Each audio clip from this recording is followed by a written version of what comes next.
Assalamualaikum warahmatullahi wabarakatuh.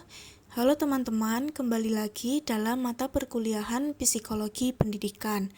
Di sini kami dari kelompok 8 akan mempresentasikan hasil kerja dari kelompok kami, yaitu tentang motivasi belajar teori Vygotsky. Sebelumnya, saya akan memperkenalkan anggota dari kelompok 8 terlebih dahulu. Yang pertama, Nabila Dewi Anggraini dengan NIM 1262042010051. Yang kedua, Muhammad Yunadi Lil Iman dengan NIM 1262042020109. Yang ketiga, Nurlina Karunia Putri dengan NIM 1262042021118. Yang keempat, Saidah Fauzia Hapsari dengan NIM 1262042020128. Selanjutnya, ini adalah materi pembahasan. Yang pertama, pengertian motivasi belajar menurut teori Vygotsky. Yang kedua, konsep belajar menurut teori Vygotsky. Yang ketiga, implikasi motivasi belajar menurut teori Vygotsky. Dan yang keempat, kelebihan dan kekurangan penerapan teori belajar Vygotsky.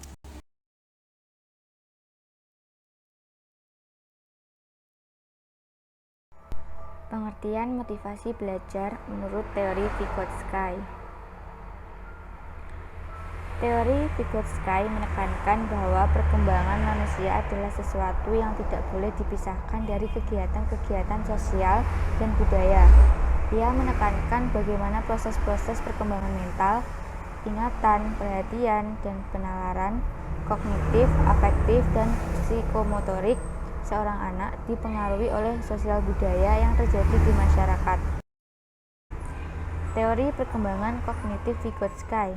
Yang pertama, hukum genetik tentang perkembangan. Kemampuan seseorang akan tumbuh melalui dua tataran, yaitu tataran sosial lingkungan dan tataran psikologis dalam dirinya. Yang kedua, zona perkembangan proksimal atau ZPD.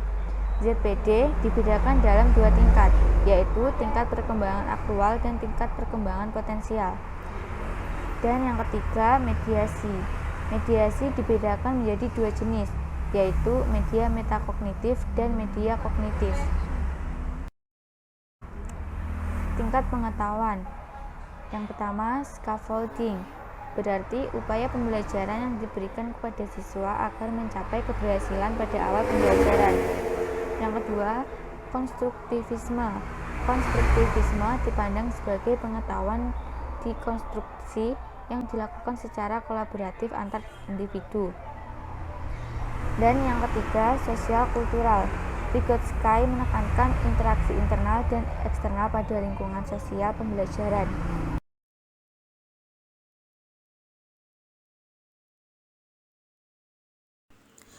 Konsep belajar menurut teori Vygotsky. Yang pertama, sosial kultural. Menurut Vygotsky, perkembangan kognisi seorang anak dapat terjadi melalui kolaborasi antar anggota dari satu generasi keluarga dengan yang lainnya. Perkembangan anak terjadi dalam budaya dan terus berkembang sepanjang hidupnya dengan berkolaborasi dengan yang lain. Yang kedua, yaitu bahasa atau language. Vygotsky mengemukakan bahwa bahasa berperan penting dalam proses perkembangan kognitif anak. Menurutnya pula, ada hubungan yang jelas antara perkembangan bahasa dan perkembangan kognitif. Yang ketiga, zona perkembangan proksimal atau zone of proximal development. Menurutnya, perkembangan kemampuan seorang dapat dibedakan ke dalam dua tingkat, yaitu tingkat perkembangan aktual dan tingkat perkembangan potensial.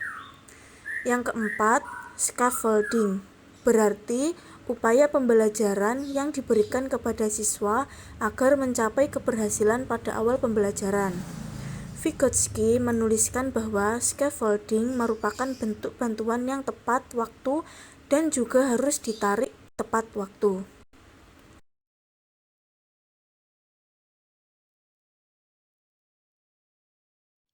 Implikasi motivasi belajar menurut Vygotsky. Menurut Oakley, implikasi teori Vygotsky dalam pembelajaran yaitu proses pembelajaran yang diberikan oleh guru harus sesuai dengan tingkat perkembangan potensi siswa.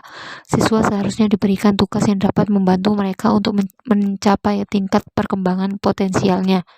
Vygotsky mempromosikan penggunaan pembelajaran kolaboratif dan kooperatif di mana siswa dapat saling berinteraksi dan saling memunculkan strategi-strategi pemecahan masalah yang efektif dalam masing-masing ZPD mereka.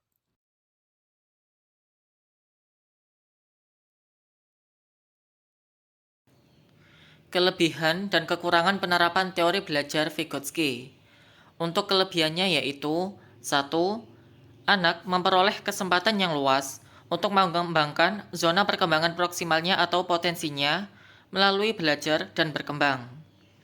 2. Pembelajaran lebih dikaitkan dengan tingkat perkembangan potensialnya daripada tingkat perkembangan aktualnya.